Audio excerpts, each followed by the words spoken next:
स्वागत है इस ऑनलाइन क्लास में। आज हम पढ़ने जा रहे हैं 9 मार्च 2026 का करंट अफेयर्स, जो आपके एग्ज़ाम के भविष्य से बहुत ही महत्वपूर्ण है। जैसे में UPSC, BPSC, UPPCS, RPSC, JPSC, MPPCS, railway, SSC, CGL, CHSL, MTS, दरोगा, बैंक, पीओ, क्लर्क, आरबीआई आदि एग्ज़ामों के लिए, जैसे में डिफेंस के एनडीए, सीडीएस, सीएपीएफ आदि सभी पीसीएस एग्ज़ाम के लिए बहुत ही महत्वपूर्ण है।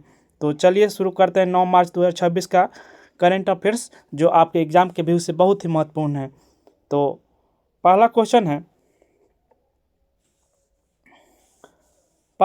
है कि भारत में टेस्ला ने अपनी इलेक्ट्रिक खरीदारों के लिए, इलेक्ट्रिक वाहन खरीदारों के लिए किस बैंक को प्रेफर्ड फाइनेंसिंग पार्टनर चुना है, जो 10 वर्षों तक लोन टेन्योर की सुविधा प्रदान करेगा। यानी भारत में जो टेस्ला अपना इलेक्ट्रिक वाहन लॉन्च कर दिया है, जो खरीदारों के लिए किस बैंक को अपना financing partner, preferred financing partner चुना है, जो 10 वर्षों की लोन प्रोवाइड करेगा। तो which bank has been selected by Tesla in India as the preferred financing partner to offer loan tenure up to 10 years for EV buyers.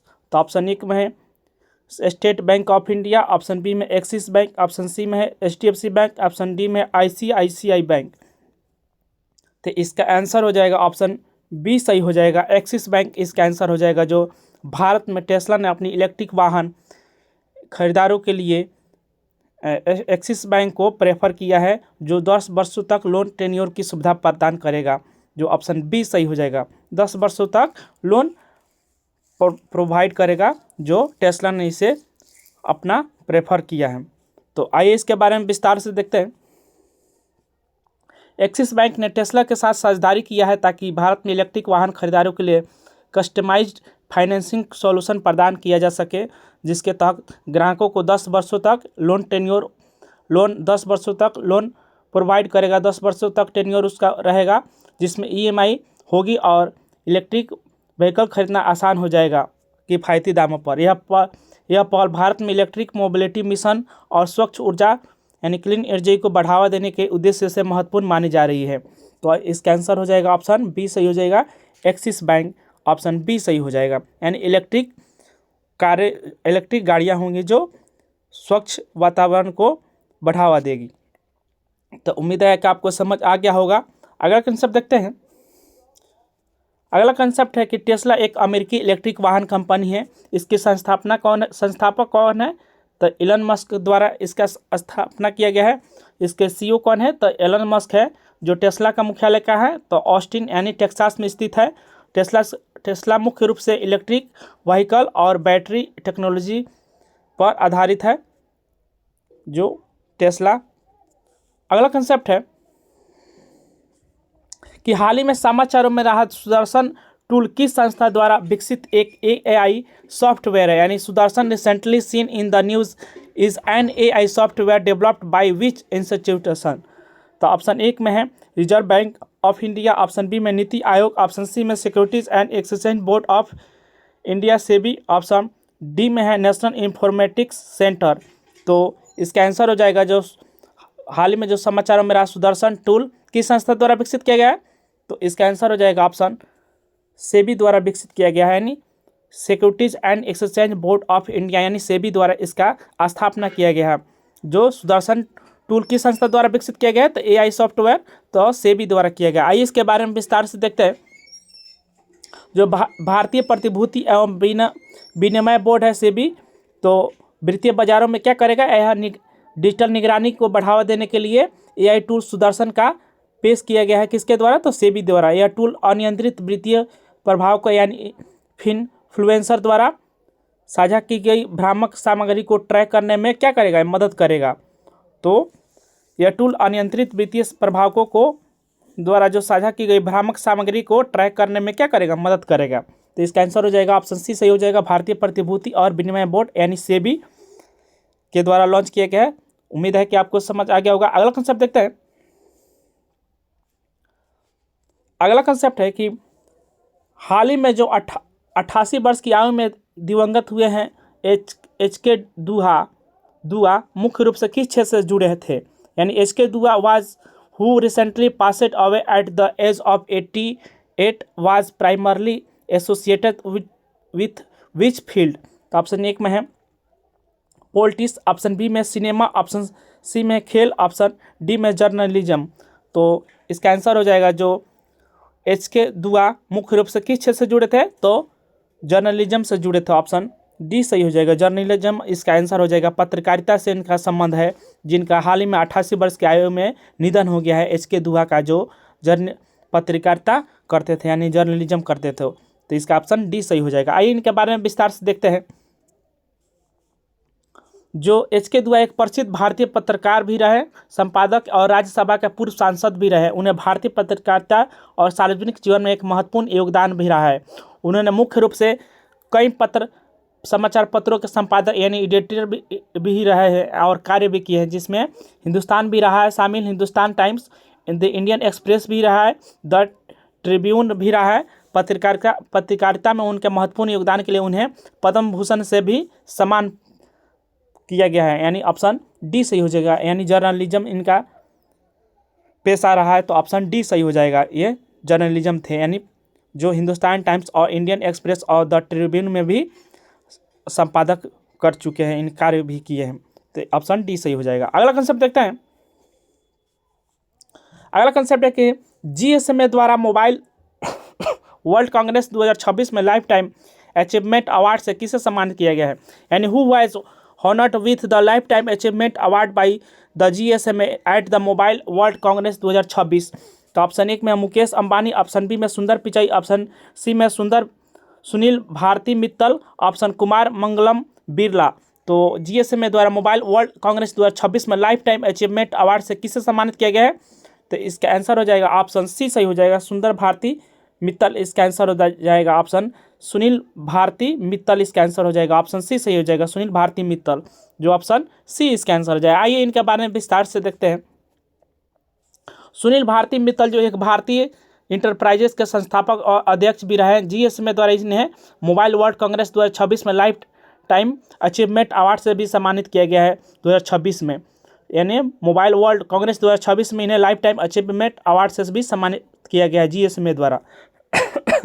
GSMA क्या है, तो एक वैश्विक मोबाइल उद्योग का एक संगठन है। जो मोबाइल वर्ल्ड कांग्रेस दुनिया का सबसे बड़ा एक मोबाइल टेक्नोलॉजी इवेंट है। यह आयोजन कहाँ किया गया है, तो बार्सिलोना में किया गया है। यह पुरस्कार सुनील भारती मित्तल को भी नवाजा गया है।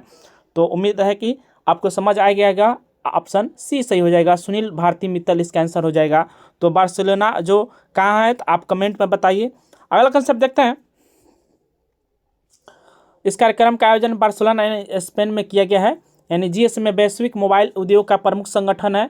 यह मोबाइल वर्ल्ड कांग्रेस दुनिया का सबसे बड़ा मोबाइल टेक्नोलॉजी इवेंट माना जाता है, जो बार्सिलोना कहाँ है, तो स्पेन में स्थित है। GSMA एक क्या है, वैश्विक मोबाइल उद्योग का एक प्रमुख संगठन है, जो मोबाइल वर्ल्ड कांग्रेस दुनिया का सबसे बड़ा टेक्नोलॉजी इवेंट यानी आयोजन माना जाता है। तो उम्मीद है कि आपको समझ आ गया होगा, जो बार्सिलोना में किया गया था। बार्सिलोना कहाँ है, स्पेन में स्थित है। आइए अगला कंसेप्ट देखते हैं।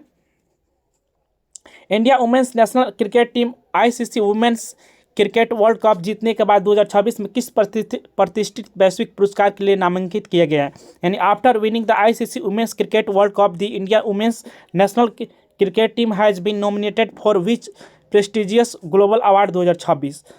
तो ऑप्शन ए में है BBC sports personality team award, option B में है ICC spirit of cricket award, option C में है Laureus world team of the year award, option D में है ESPY बेस्ट टीम अवार्ड। तो इसका आंसर हो जाएगा ऑप्शन सी सही हो जाएगा, Laureus world team of the year award इसका आंसर हो जाएगा, यानी Laureus world team of the year award इसका आंसर हो जाएगा, ऑप्शन सी सही हो जाएगा। आइए इसके बारे में विस्तार से देखते हैं। India women's national cricket team को ICC women's cricket world cup जीतने के बाद Laureus world team of the year awards 2026 से नामांकित किया गया है। यह ऐतिहासिक उपलब्धि है, जो इस श्रेणी में पहली बार किसी महिला क्रिकेट टीम को नामांकित किया गया है। यह क्या है, पहली बार हुआ है। यह पुरस्कार लॉरियस वर्ल्ड स्पोर्ट्स अवार्ड दिया जाता है। इस श्रेणी में Laureus world team of the award चुना गया है, यानी चुना गया है किसको, तो महिला टीम को चुना गया पहली बार। यह नामांकित टीम कौन है? तो India women's national cricket team है, जो घोषणा मार्च 2026 में किया गया। और पुरस्कार समारोह कहाँ किया गया था? तो मैड्रिड में किया गया था, जो ऑप्शन सी सही हो जाएगा, Laureus world team of the world इसका आंसर हो जाएगा। अगला कंसेप्ट देखते हैं।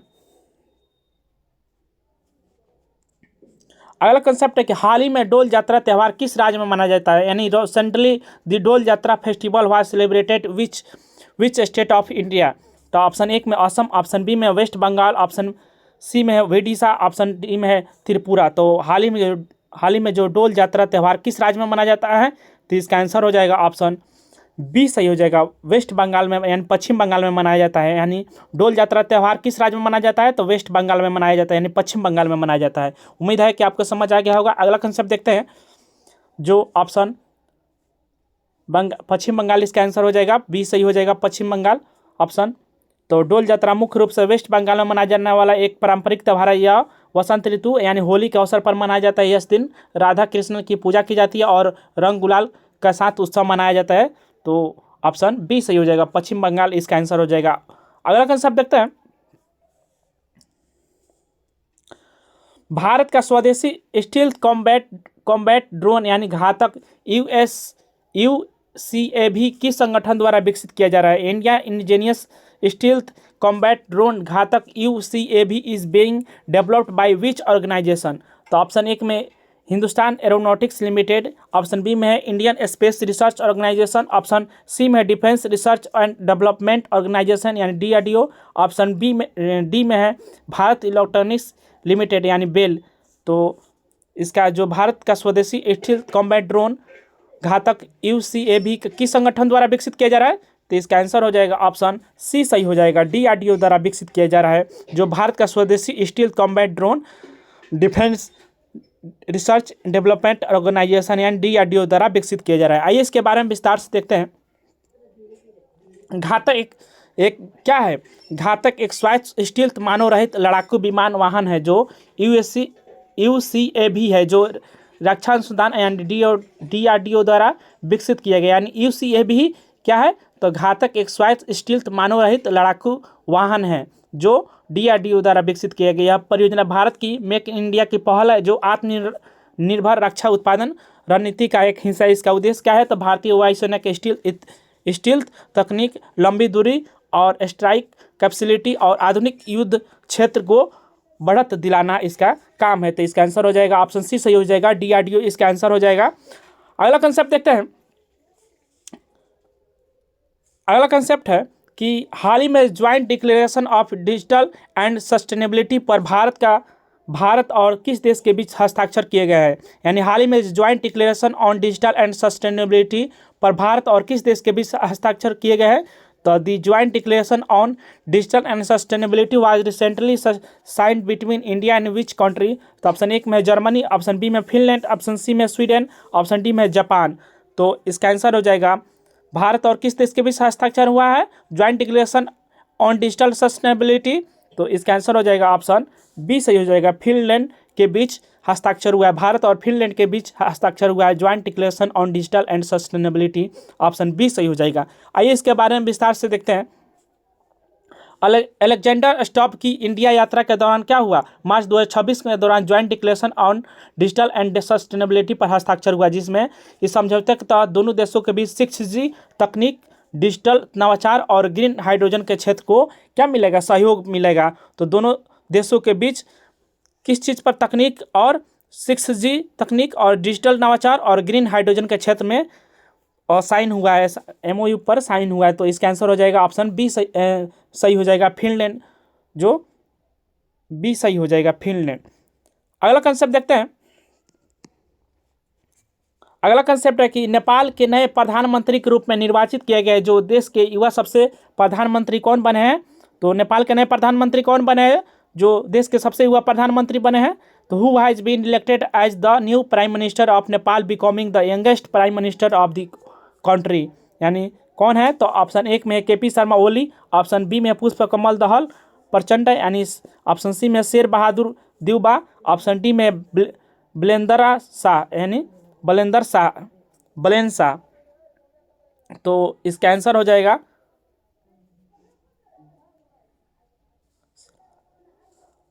बलेंद्र शाह। इसका आंसर हो जाएगा ऑप्शन डी सही हो जाएगा।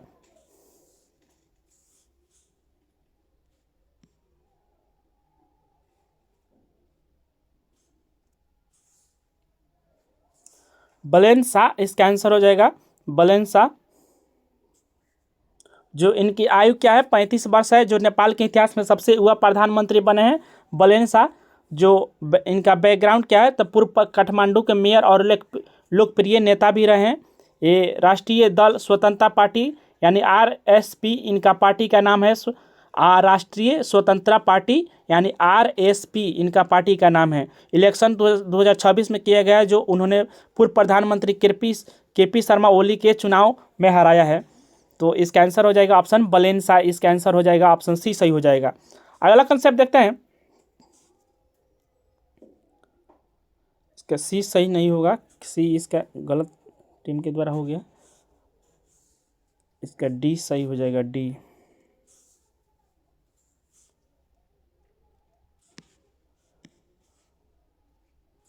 अगला कंसेप्ट है एलिजिबल मैन्युफैक्चर इंपोर्टेंस यानी ईएमआई इम्पोर्टर्स ईएमआई स्कीम हाल ही में किस संगठन द्वारा शुरू की गई है? The eligible manufacturer importers scheme has recently been launched by which organisation? तो ऑप्शन एक में है रिजर्व बैंक ऑफ इंडिया यानी आरबीआई। ऑप्शन बी में है ministry of commerce and industry वाणिज्य और उद्योग मंत्रालय। ऑप्शन सी में central board of indirect taxes and customs केंद्रीय अप्रत्यक्ष कर और सीमा शुल्क बोर्ड। ऑप्शन डी में है सेबी यानी securities and exchange board of India. तो इसका आंसर हो जाएगा ऑप्शन सी सही हो जाएगा, केंद्रीय अप्रत्यक्ष कर और सीमा शुल्क बोर्ड। इसका आंसर हो जाएगा ऑप्शन सी सही हो जाएगा, सेंट्रल बोर्ड ऑफ सीबीआईसी इसका आंसर हो जाएगा। आइए इसके बारे में विस्तार से देखते हैं। लॉन्च किसके द्वारा किया गया है? तो सीबीआईसी द्वारा किया गया है यानी central board of indirect taxes and custom द्वारा किया गया है। इसका उद्देश्य क्या है? तो भारत में विनिर्माण क्षेत्र को बढ़ावा देना है और व्यापार में सी ऑफ कंप्लायंस को प्रदान करना है। यानी इसका लाभ क्या होगा? तो पात्र निर्माताओं को ड्यूटी फ्री इंपोर्ट की सुविधा मिलेगी। और इसका महत्व क्या है? तो भारत की कंपनियों को वैश्विक बाजार में अधिक प्रतिस्पर्धा बनाना और निर्यात को क्या करना, एक्सपोर्ट को बढ़ावा देना है। तो इसका आंसर हो जाएगा ऑप्शन सी सही हो जाएगा, central board of indirect tax and custom इसका आंसर हो जाएगा, सीबीआईसी इसका आंसर हो जाएगा। अगला कंसेप्ट देखते हैं कि ICC men's T20 world cup 2026 के फाइनल में भारत ने न्यूजीलैंड को कितने रनों से हराया है? By how many runs did India defeat New Zealand in the final of ICC men's T20 world cup 2026? तो ऑप्शन एक में है 56 रन, ऑप्शन बी में है 96 रन, ऑप्शन सी में है 126 रन, ऑप्शन डी में 159 रन। तो ICC men's T20 world cup 2026 के फाइनल में भारत ने न्यूजीलैंड को कितने रनों से हराया है? तो इसका आंसर हो जाएगा ऑप्शन बी सही हो जाएगा, 96 रनों से हराया है, ऑप्शन बी सही हो जाएगा। आइए इसके बारे में विस्तार से देखते हैं। तो 9 मार्च 2026 को जो अहमदाबाद के खेला गया मैच, जो फाइनल में भारत ने 256 रन बनाए थे और इसका लक्ष्य रखा गया था न्यूजीलैंड के द्वारा। 159 पर रन में ही आउट हो गया न्यूजीलैंड और 96 रनों से भारत ने जीत दर्ज हासिल कर लिया है। और यह कौन सा था? तो तीसरा बार खिताब जीता है भारत ने। तो यह इसमें टूर्नामेंट का सर्वश्रेष्ठ खिलाड़ी कौन रहा है? तो संजू सैमसन रहे हैं, जिन्होंने 321 रन बनाए। और हेड कोच कौन है? तो गौतम गंभीर है।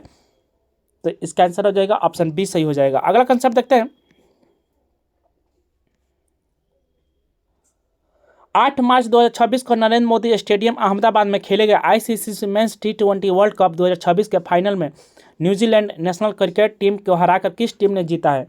यानी ये सीधे सीधे आपके एग्जाम के व्यू से क्वेश्चन बनाया गया है। इसके पहले में मैं बता सकता था which team on the little by title by डिफेटिंग New Zealand national cricket team in the final of the ICC men's T20 world cup 2026 held on 8 मार्च 2026। तो इनमें से फाइनल में कौन टीम ने किस टीम को हरा कर जीता है? तो ऑप्शन एक में सब किसी को पता है, Australia Indian cricket team. Option B में England cricket team, option C है Indian national cricket team, option D में South Africa national cricket team. तो इसका आंसर हो जाएगा ऑप्शन सी सही हो जाएगा, इंडियन नेशनल क्रिकेट टीम, यानी भारत ने जीत दर्ज हासिल कर ली है। ICC men's T20 world cup में 2026 का फाइनल जीता है, किसको हराया है? तो न्यूजीलैंड को हराया है, 8 मार्च 2026 को हुआ था। तो आइए इसके बारे में देखते हैं और कुछ। तो भारत विनर रहा है और रनर अप कौन है? तो न्यूजीलैंड रहा है। और कहाँ पर खेला गया था? नरेंद्र मोदी स्टेडियम में खेला गया था, अहमदाबाद में। जो कब हुआ था? तो 8 मार्च 2026 को हुआ था, जिसमें रिजल्ट हुआ है तो भारत जीता है। और कितने रनों से? तो 96 रनों से जीता है। विजेता आपको समझ आ गया होगा। तो सेशन यहीं पर समाप्त होता है। तो सेशन को लाइक ज़रूर कीजिए और सब्सक्राइब भी कीजिए और शेयर भी कीजिए और कमेंट में बताइए कि सेशन कैसा रहा है। तब तक के मिलते हैं एक नए सेशन के साथ। Thank you, okay, bye.